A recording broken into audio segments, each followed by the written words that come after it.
this Youth Connect. And so welcome everyone. It's so good to see you. I know you're probably used to seeing my friend Nathan MC the Youth Connects as of late, but he couldn't join us. So I'm stepping in and it's beautiful to see you all. I don't know about you, but I'm coming to you from Treaty 6 territory and the homeland of the Métis in Saskatoon, Saskatchewan. And it's a very beautiful sunny day here. If it's not the same for you, you can relish in the sunlight from where you are as well. But yes, my name is Aubrey-Anne Laliberte-Pewapisconias. I was a previous national student director with Cando, and I'm honored to be joining you today to learn from Terri and Amber. So in just the few seconds I've had talking with Terri and Amber, I can already get this immense amount of good energy from the two of them, and I can't wait to hear them speak. This session is going to go through some storytelling and truth sharing, and it's going to talk about how they navigated their educational journeys while working in community, parenting, and facing different challenges within their lives that many Indigenous peoples face as well. And so it's going to give you some practical tools about how to manage trauma and stress while in school or just in everyday life. And so we're going to come together, learn together, see how it is, how we walk in these two worlds and what we can do to, remain connected while doing what we do in this world together. And so I'm excited for this because I'm trying to go into my master's, and let me tell you, I'm going to be super stressed. And so this is going to be a beautiful session where I will learn with you. So I'm here as the moderator, but also as a participant. So I'm very excited to learn, share space with you all. And I cannot wait to get started. I don't want to hold this off for too long. Shayla, I'm looking at taking my master's at the U of S. So staying here in Saskatoon. This is kind of my home territory. So yeah, I thought that would maybe align so I can, be with my community. So yeah, thank you. Yeah, it's exciting. And then yeah, if you all have plans moving forward, feel free to share them in the chat. I heard from Amber and Terri, they want to have this as an interactive session. So don't be scared. There's not many of us here. So the more we can interact, talk, and engage, the more we can cater this experience to what you want it to be today. And so we're going to have a good time. It's going to be fun. I'm so excited. And with that, I'll hand this virtual mic over to you, Terri and Amber. Good morning or good afternoon. My name is Terri. I'm from Silent Cree Nation in Treaty 6 territory. I'm currently working here in the city of Edmonton. Well, actually, I'm in transition with positions right now. I just took a leave with MacEwan University, where I've been here for about the last 5 years as the Director of Indigenous Initiatives, and accepted a position back home for 1 year. And part of that was going back home and my own responsibility to my community. So I will be working with Blue Quills University in the IRS project. So looking at creating that process for the ground search, which will start this summer. And so just working with our communities, because Blue Quills is owned by 7 First Nations. And so looking at it from a perspective of healing through ceremony, which is the research that I've been doing in my PhD, is understanding the traditional healing practices within our own nations and within my own Cree culture. So yeah, I'll stop there because I know that Amber and I want to share a bit more about our work and share some stories with each of you. Tanse, I pigasis nitzigasen, Kinakomasik Otsinia. And so my English name is Amber, Dion, but my other name is Little Spider. And I come from the Kihiwan Cree Nation in Treaty 6 territory, just down the road from Saddle Lake. And I was raised there. I'm a mom. I have 2 daughters. My 17-year-old is graduating from high school this year, so I'm a little, it hits you right in the heart when you see your baby graduating, but it's so proud of her. So I have a 17-year-old and I also have a 12-year-old daughter as well. I am an independent parent, single mom, And I am currently an assistant professor with MacEwan University School of Social Work. I've been here for 7 years. It'll be 7 years on July 1st. I would have been here at MacEwan teaching in both the social work diploma program and also in the BSW program. And prior to that, I taught at University of Calgary for 2 years in their BSW program. And Terri and I have also taught at Blue Quills University with their Indigenous Masters of Social Work program as well. So we've taught some classes over there in their master's program. I won't share too much more because we'll go into more story. So before we go into any of the other story, Terri and I have some things that we would like to do with you as well. So we want to hear from you. We want to know who you are. So Alinakia, who are you? Anything that you would like to share about yourself, your name, where you're from, what your interest is, in being here today. Maybe you have something specifically that you would like to learn about or talk about or discuss. And anything else that you'd like to share about yourself. So we're going to go in a circle that we see on the screen. And again, it could be just how you're feeling. So Danielle, we see you first. And so if we could say hello to you, Danielle. Tanse everyone, my name is Danielle Lightning. My Cree name is Nipisqueo. I work with Cando as Special Projects Director. I'm from Ermineskin Cree Nation and excited to see you all today and be part of this session. I think for me, the takeaway would just be to learn more about the content. So walking in two worlds are, and then also getting some more insight and hearing from the youth. And that's it for me. Thank you. Thank you, Danielle. Natasha, we see you next. Anen Skimaskokwe and Dishnakais, Beijing Donjaba, Wawash Kashin Dodem. My name is Strong Earthwoman. I'm also known as Natasha Larviere. I'm from Nipissing First Nation. I'm part of the Deer Clan. I'm taking my bachelor's of Indigenous social work at Laurentian University. I'm doing it online, which is so fun. I'm the founder and CEO of my own nonprofit organization, and Dion Aja. So I registered for this because I'm balancing being in school, being a mother of 3, being a wife, being running this organization, and I just wanted to come out and hear what everyone else is doing and how they're getting through it, because it's stressful at times. And I totally forgot about this today, and when I seen the invite for the Zoom, I was like, that's really what I need today, because I've been having such a hard week balancing everything. Just wanted to come hear everyone's stories and how they're getting through balancing being in, both worlds. On top of everything else that I'm doing, I'm also trying to, I'm newly sober. I'm a year and a half sober from alcohol. I'm trying to pick up dancing again and bringing my children to ceremony and learning our language. So there's that on top of everything else, and juggling everything. And I just wanted to hear how everyone else is getting through it and their stories, to know that I'm not alone. Yeah, congrats. Thank you. Thank you, Natasha. Thank you for joining. Shayla. Good morning, good afternoon.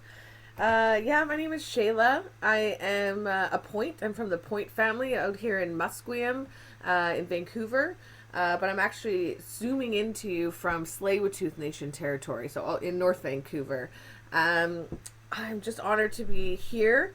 My background, my first degree, I'm going to age myself here. First of all, I'm not within the youth category. I am 40. So don't kick me out, though. I'll tell you why. Hey, us too. We got you. I'm like, don't kick me out. I want to be here.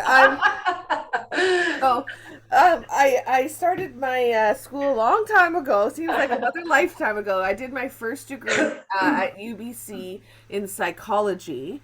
and I really loved that, but went on to law school at UBC and finished that, gosh, back in 2008.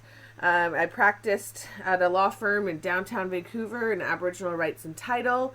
That was a little slow. I'm an action-oriented person, so writing letters to the government and waiting years for responses is not my style. So I got up and joined the First Nations Financial Management Board. That's the logo here.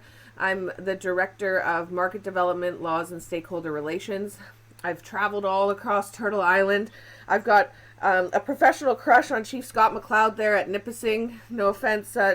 I'm recently married and I'm 7 months pregnant. A professional crush only. He's a real inspiration. I've been to your nation. They're one of the communities that has a financial administration law and is certified by the Financial Management Board. Really strong nation Nipissing is in financial governance. And that's where my work lies now, is in supporting nations in building strong finance and governance practices, moving away from the Indian Act and creating our own destiny, building our own wealth on our own terms. I operate under the First Nations Fiscal Management Act. I've been with FMB for 11 years. And like I said, recently married, 7 months pregnant. So if I'm huffing and puffing, it's not because I'm not passionate. I am passionate, but I'm also just out of breath.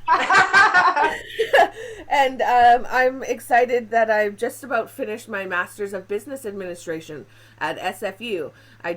My final project that I'm working on now it's an Indigenous business and leadership program, a master's program at SFU. And what I'm realizing is youth are the key to the future, right? And so I know I'm a little bit past my prime here. The glory days are past for me, but I wanted to tap into the Cando Youth Connect because I'm doing this final project for my MBA, but I'm also trying to solve real world problems. And at the Financial Management Board, we certify communities in finance and governance, but there's nobody to do the jobs at the band office. And if it is, they're not from the community. So I want to figure out a way to attract youth. I want to make finance and governance sexy. Okay? So I want to figure out how I can do that. I hope you guys will be able to help me.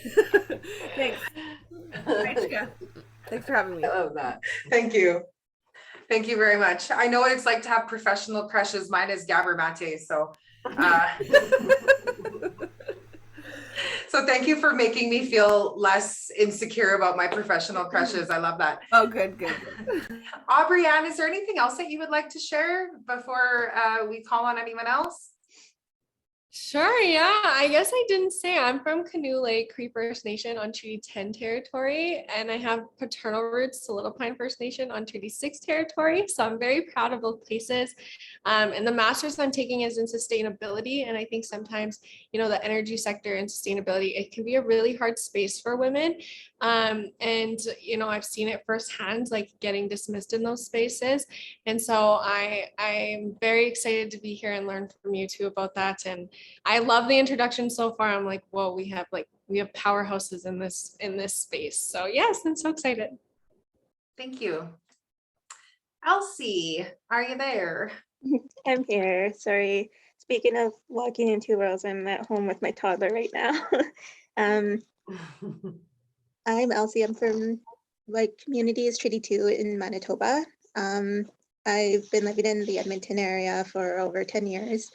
And I work with Cando alongside Danielle, part of the special projects team. And I'm here just kind of sitting in the background, taking in knowledge and listening to everyone kind of share about themselves. And I love that.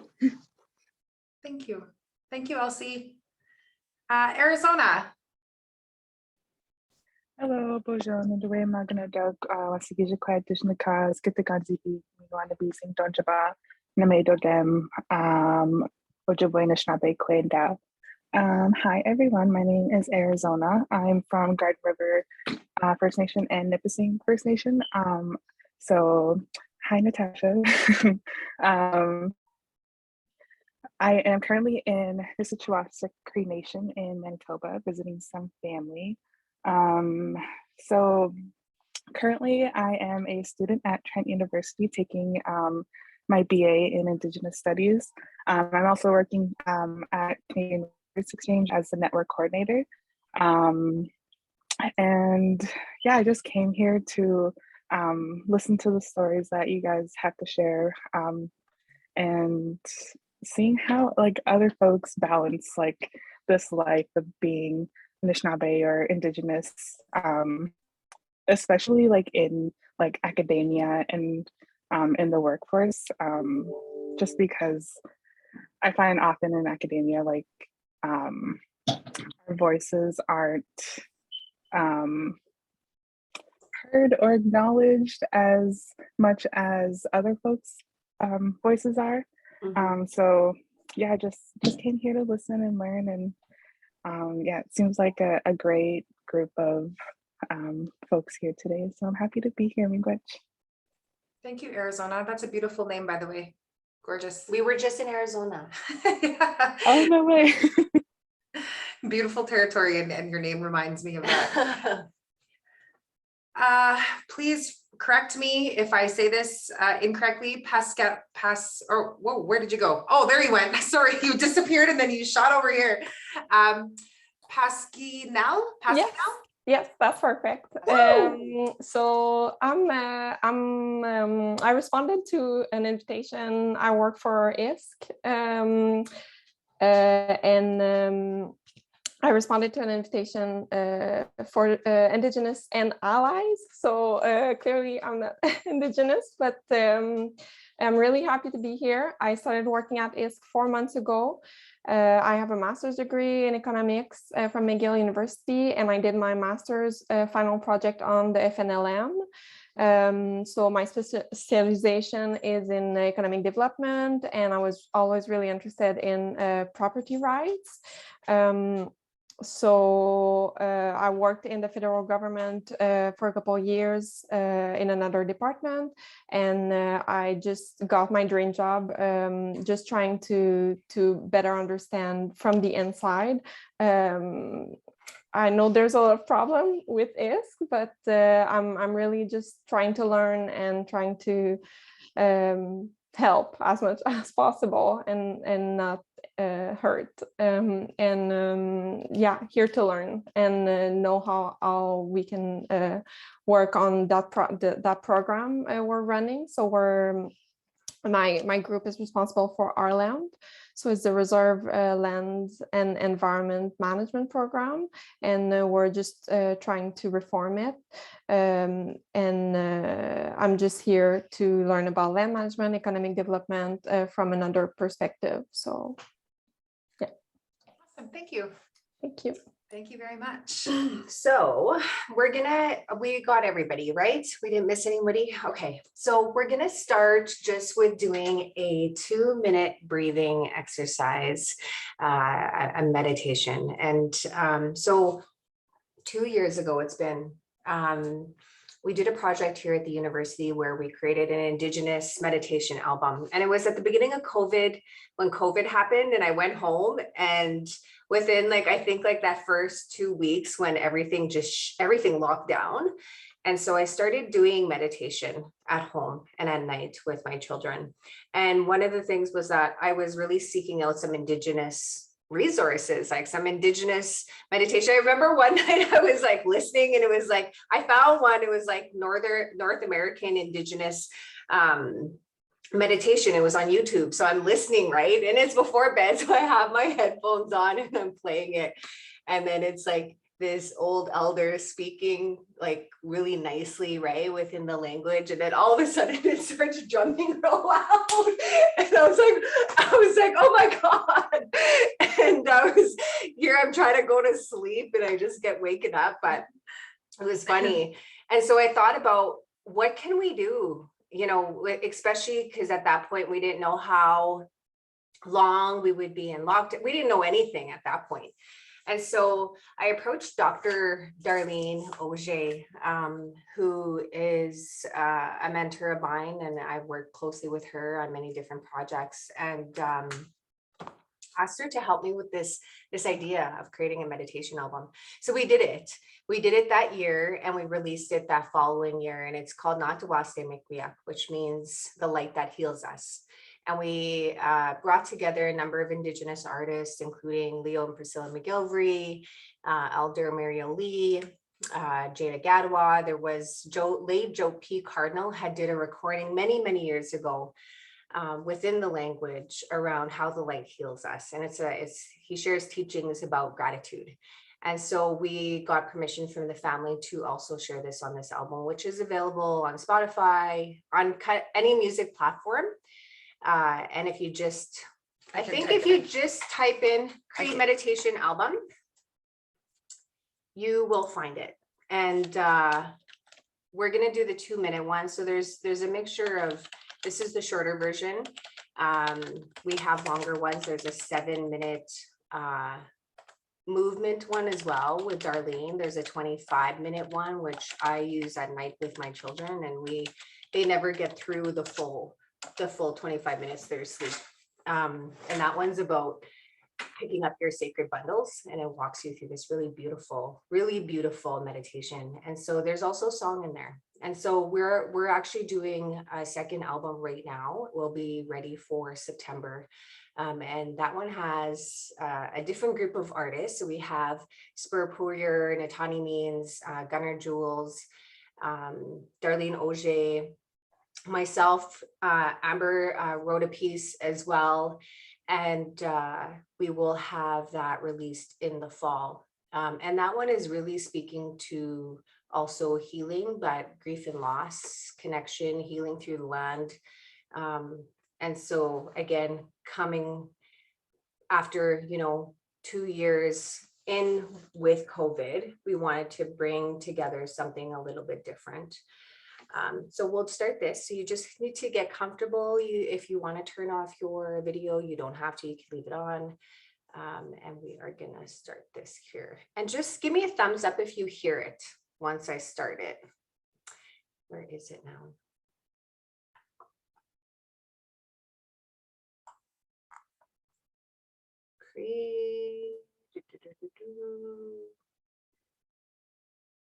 Niche. Oh, right there.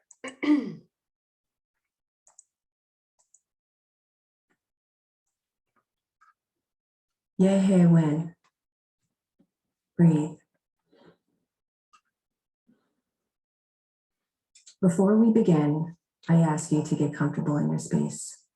If you're sitting, gently plant both feet on the ground and relax your hands on your lap. If you're lying down, get comfortable on your back and gently place your arms beside you. Aiwepe. Relax. Relax your body. Relax your mind. Relax your spirit. Aiwepe. Relax. Our elders, Kaiteak, teach us that when we are out of balance, we must first look to find that spiritual connection. Every breath we take is sacred. Through each breath, you remind yourself of the direct connection you have to the Creator, Ismantu, that you truly are never alone, and that you are loved. Yehemen. Now I ask you to take a deep breath in and hold for 4 seconds and slowly release. Take a deep breath in, hold, and slowly release. Take a deep breath in and hold, and slowly release. Take a deep breath in and hold, and then release. Yehewen. Through each sacred breath, you remain connected.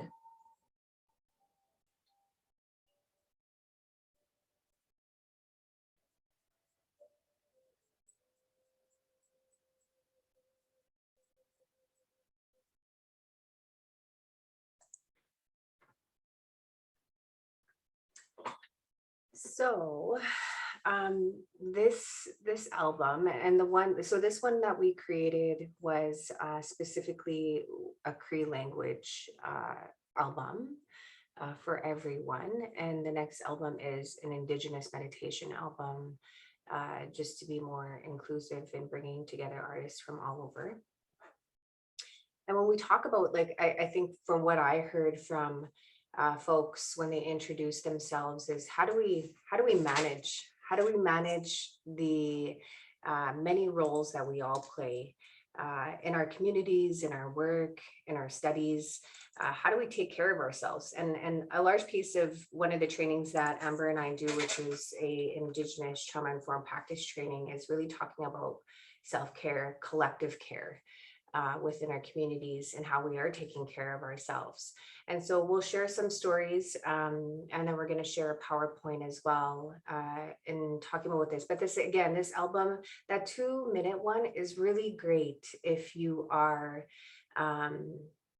in the car, when you're at home, if there is a situation that may cause some triggers or some anxiety, maybe something happened at work and you're pissed off, go into your office, take 2 minutes for yourself, or maybe you're just having a really stressful day at home with the kids.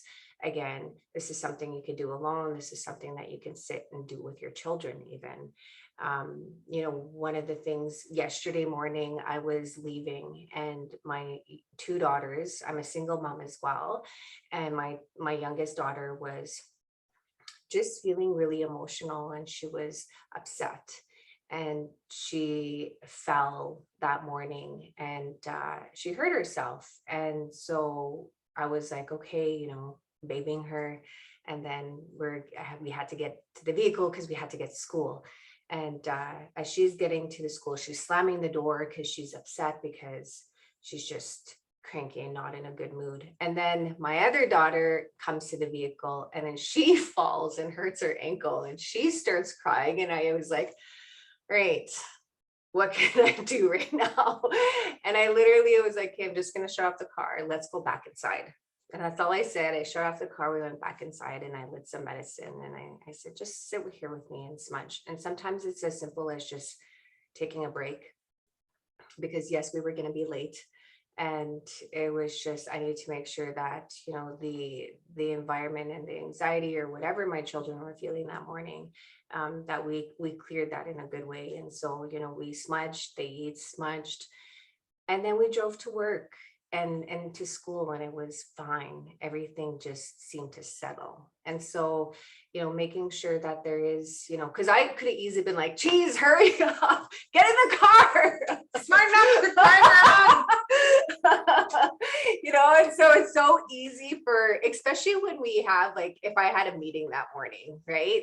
As a supervisor, I have a team here that I manage. I've never booked meetings at like the first thing in the morning. It's just, as a leader, I think that it's really tough sometimes, especially when you are taking care of a team. But to have that right at the beginning, I've always said nothing before 10 or nothing before even 9:30, and to ensure that our team has time to come in, to get settled. If they are running late, they're running late. And so again, that's just in terms of being also mindful as a leader. So do you want me to share this screen here? I don't know if we need to. Okay. I don't know if we need to. I think I can just Well, talk a little bit. yeah. We just have some notes on the PowerPoint, so we'll just talk about this rather than us pulling it up and causing any bit of maybe possible distraction. And so one of the things that Terri and I really wanted to ensure that was covered is this concept of two-eyed seeing, and and how Terri and I both have navigated and continue to navigate systems and structures. And one of the things that I've thought about in thinking about today is around how is it that we kind of explore, wonder and wander, and have some truth or try to find truth in different systems or structures. And so two-eyed seeing talks about how like you see out of one eye an Indigenous world with an Indigenous lens. And that's how you seek, that's how you wander, that's how you come up with solutions. And then the other eye, you're seeing it through a Western lens. And you're also seeking there and wondering and wandering and trying to come up with solutions there too. And so in either of those, in both of your eyes, you are looking at strategy, you are looking at how do I, maybe it's survive this or survive that. And so one of the things that I just like to talk about quickly is around how is worldview even shaped in the first place? And I know that this brilliant group of folks, I'm sure, has had lots of discussion or wondering about worldview and have probably talked about worldview many times. But I want to do a really quick little exercise that I like doing with all of my students. And it's around helping us understand how we know what we know.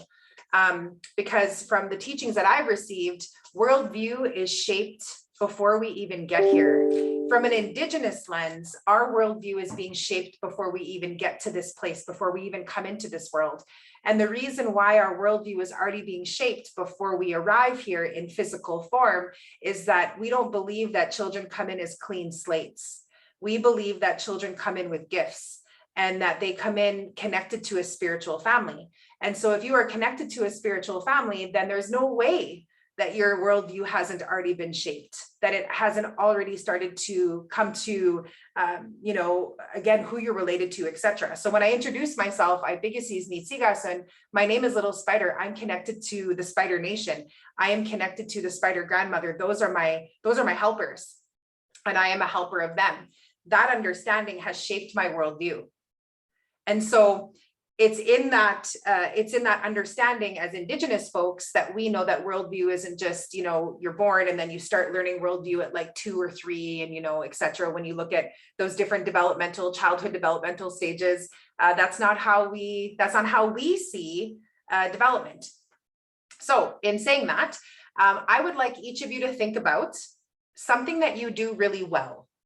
Okay, so something that you do really well. Maybe you can make a bomb, I don't know, cheesecake, or maybe you know how to change a tire on a car, or maybe you know how to change the oil in a car, or maybe you know how to wrap a baby really well and put a baby to sleep.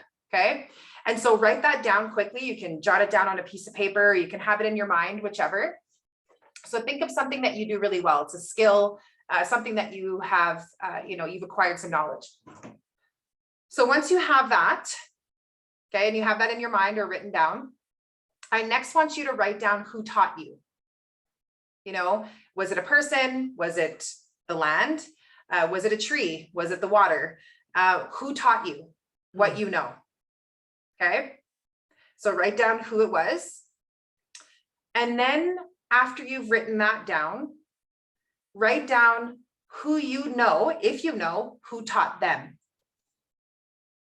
Okay, so if you know how to make a really good, you know, Saskatoon pie, you know, maybe you learned that from your mom or a parent, and you know that your grandparent, you know, taught them. Write down who taught them, if you know. And then next thing I want you to do is to write down how you were taught. So were you taught, you know, outside, you know, or were you taught inside of a home? Were you taught in a lodge? Were you taught, you know, what space were you taught? Was it oral teaching? Was it shown to you? Were you taught it in a classroom? Okay, so how you were taught that.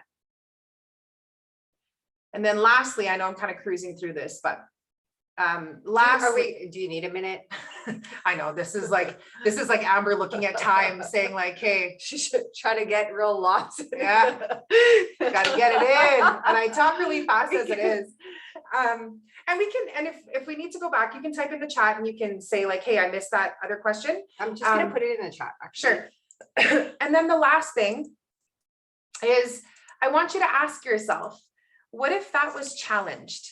You know, what if someone said to you, you know, your cheesecake isn't good, or that's not how you change a tire, or if someone was to challenge that knowledge, you know, think about how that would feel, or what is the feeling that might come up for you? Does that frustrate you? Is it something where you're like, oh, well, you know, It's okay if they challenge that. Okay. So I want you to think about those things.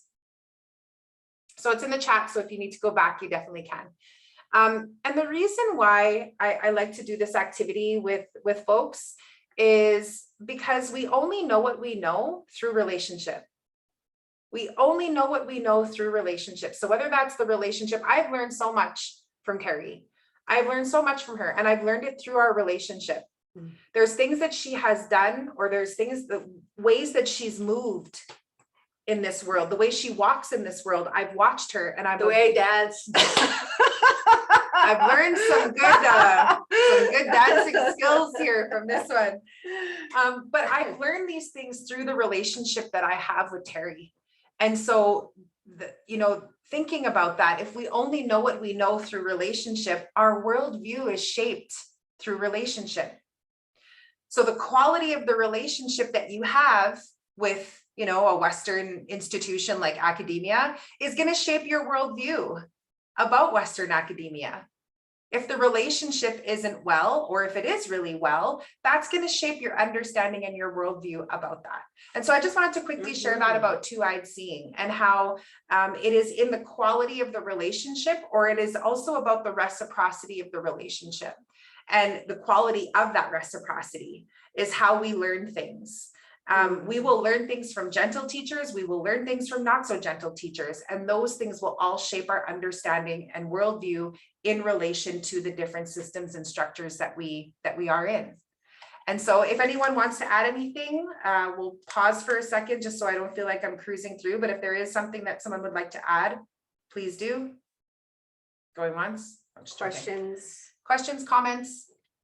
No, not yet. That's okay. Or if you want to type it in the chat. Count to 7 number. Is there anything you want to add in relation to that? No, not specifically. Okay. And I think that, leading into this next piece, Terri and I had lots of different things that we wanted to talk about, and we're definitely not going to get through it all in an hour. But I think that leading into just some of that next, just touching briefly on this next piece is around how trauma shapes our worldview as well. And if we have experienced, which we all have collectively, we've all experienced collective trauma in relation to, again, systems and structures that were meant to kill us, that the way that trauma has impacted our worldview can look like lack of trust, in systems.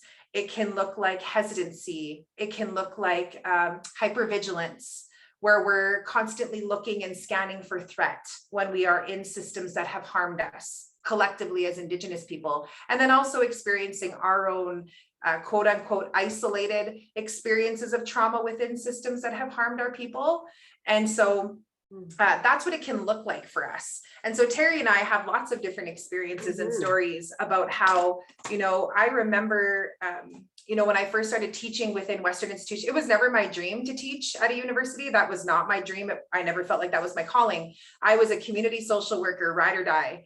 Like, I loved my community social work. I worked in mental health addictions, maternal child health, income support, a little bit with child and family services, youth, group care, etc. And that was my jam. I loved it.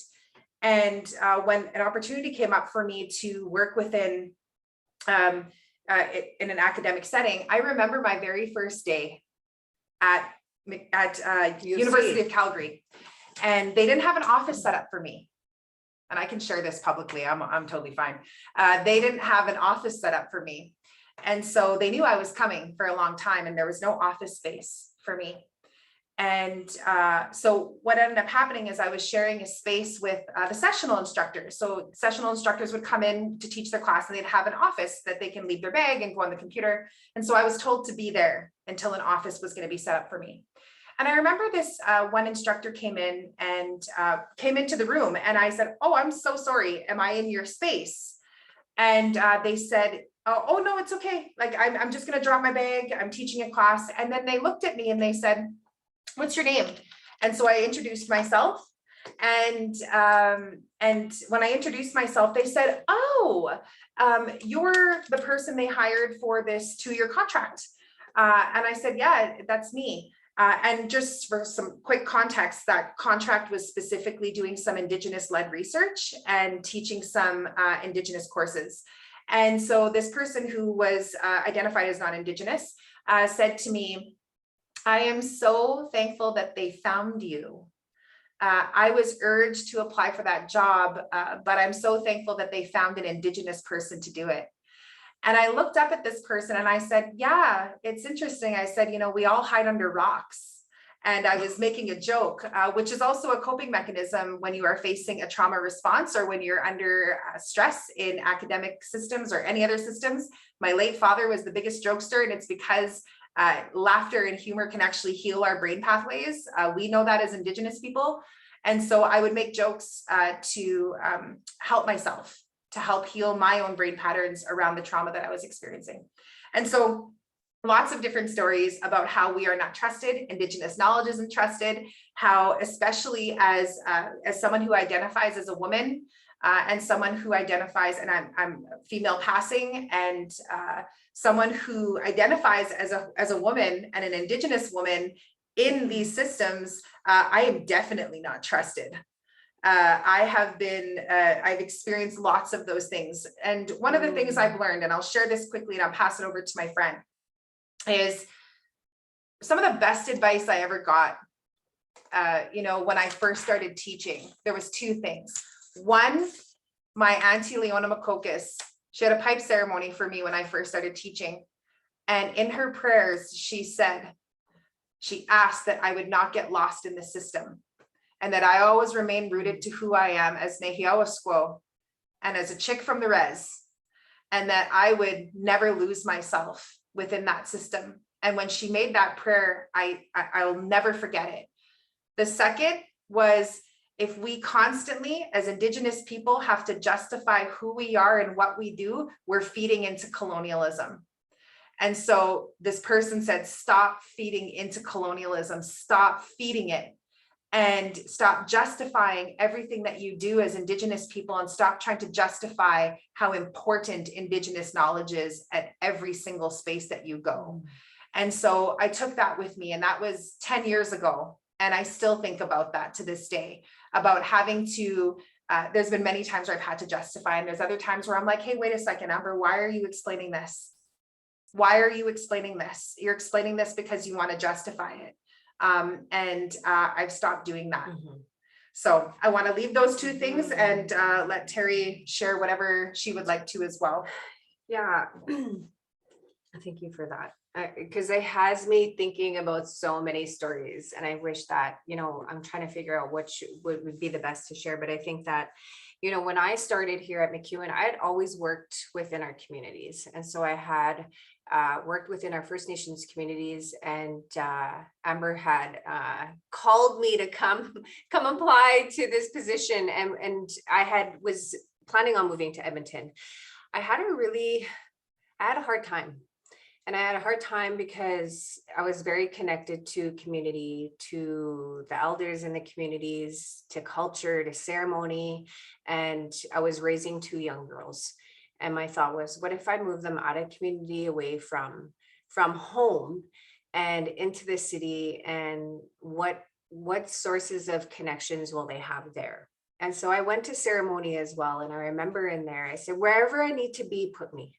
Wherever I need to go, as long as I have those connections to community and to our ceremonies and our Indigenous communities in the area. And so I got the job here. It was my first time working in an academic Western institution. I had worked with Blue Quills University previous to that as well. But I'd always been in community. I'd always been in our spaces.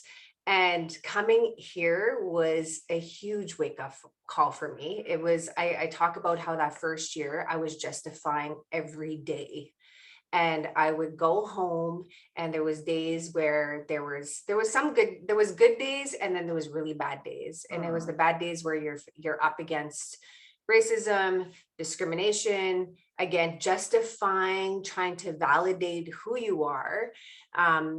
trying to have people hear you, and it was difficult because they weren't listening. And so having and doing that really heavy work can be so exhausting, you know. And there was days that I would cry, like I literally go home and cry, be like, what am I doing? Like, why am I doing all of this? And I had to look at my children, and I had to remember that, you know, the work that I was doing wasn't, again, feeding. It was in some way like I was justifying and feeding into the system, but I was trying to change things so that if my children attended MacEwan, you know, or any other Indigenous person attended at MacEwan, that they had those supports in place, that things were different. So, you know, we worked on creating a policy right away for ceremony on campus. So smudging and ceremony happening anywheres on campus, in any space, in any classroom, like, because initially it was just in our Indigenous center, right? You can only smudge there, you can only have ceremony there. And so people like Amber, who's teaching an Indigenous knowledge course, needs to have the ability to have ceremony in her space. And so how can we, if we really talk about an institution or organization that is talking about, you know, implementing or actioning the TRC, but we can't have those spaces of ceremony, then what are we doing? And so we constantly threw that back. And one of the things I said to the president at that time, I said, you know, this feels like the early 1900s, where we have to hide our ceremonies, because we have Amber. I'm like, Amber's smudging in the classroom. She's not supposed to be, but she's hiding it from you guys. And I'm like, so it's happening. I'm like, but oh, that feeling I feel that she has to hide that. And that feels like, again, like this, it doesn't feel good. And so what do we need to do to change? And so really working collectively with people who often within that year told me, no, you know, can we smudge in a classroom? No, absolutely not. Well, let's think about some options. Let's pull some research. And so really challenging the no's was my first year. I was told no all the time.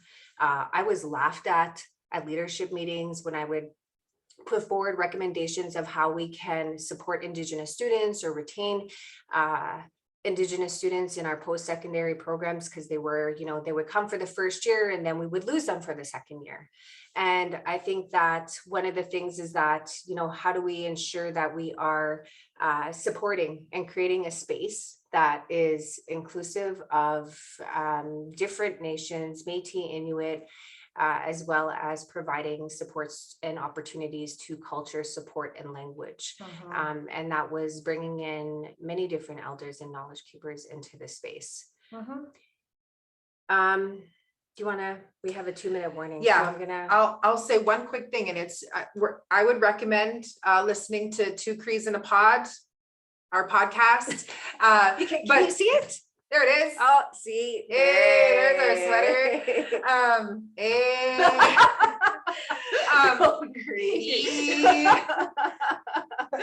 But listen to a specific episode with Sherry Chizen, Dr. Sherry Chizen. And in that episode, Dr. Sherry Chizen says, lots of folks inherit money, specifically Muniawak or non-Indigenous people, they inherit money. Our people, we inherited responsibility. And so we have a lot of responsibility that we've inherited, you know, from our parents and our grandparents. And so I invite us to think about that and to think about the emotional, mental, spiritual, and physical stamina that it had taken them to survive and pull from there. You know, pull from that place of, you know, me knowing that my grandmother, you know, had 8 of her 10 children removed from her and sent to residential school, or how my dad survived, you know, Indian residential school so that I could be here. And I have a responsibility to not only him, but to my ancestors and my children. And see yourself as an act of resistance. You know, you are an act of resistance. Your life, you being here, your survival is all acts of resistance and resilience as well. And so I just want to suggest listening to that one episode with Sherry Chizen. She's the president of Blue Quills University. And throughout that whole episode, she talks about our responsibility, or we talk about our responsibility. So, yeah. Sorry, Aubrey-Anne. No, I liked the plug for the podcast. I'm always looking for new things to listen to when I'm on my drives back home or back to community. So I just added it to my episodes. That's why I was looking down, because I was like, I will not forget to listen to this one. I have a long drive ahead of me this weekend, so I will for sure add that. And then there's the link in the chat. So if anyone else is interested or wants to kind of get going on the podcast just as a whole too, that there will take you there. Thank you, Terri, for sharing that. So we have a little bit of time left. I try to decolonize time as much as I can. And it's tough because if I could, I would let you go all day, but I understand some people come on their lunch breaks and you need to get back to work. And so with just a little bit of time left, we do have some openings for questions. Does Arizona, my dad was so excited to hear that I was attending this event with Two Crees and Pod. Yes, you look. Say hi to your dad. Our communities know, they know. So yeah, awesome. Does anybody have any questions? Feel free to unmute yourself, ask in the chat. We have space for you. I'm like watching so closely, but while we're waiting, Terri, Amber, if we want to follow you, if we want to connect with you moving forward, where can we find you? So we do have an IG page, Two Crees in a Pod on Instagram. We also have a Facebook page, Two Crees in a Pod. And we also have our Facebook page. It's called Nehiao Trauma Informed Care Training as well. So that's on Facebook. So you can follow us on those platforms. We don't have a TikTok yet. We haven't gone there. I love TikTok, but we don't make them. We should though. Hey, your dancing skills that you were talking about, eh? You sing, I dance. Oh yes. And so we don't have that yet, but you can find us there. And again, Two Crees in a Pod is available on most platforms, and so please do. We've interviewed amazing people like Dr. Cindy Blackstock. We've interviewed Dr. Michael Yellowbird. That's one of my favorite episodes where he talks about ceremony and healing the brain. We've talked to people like, oh my gosh,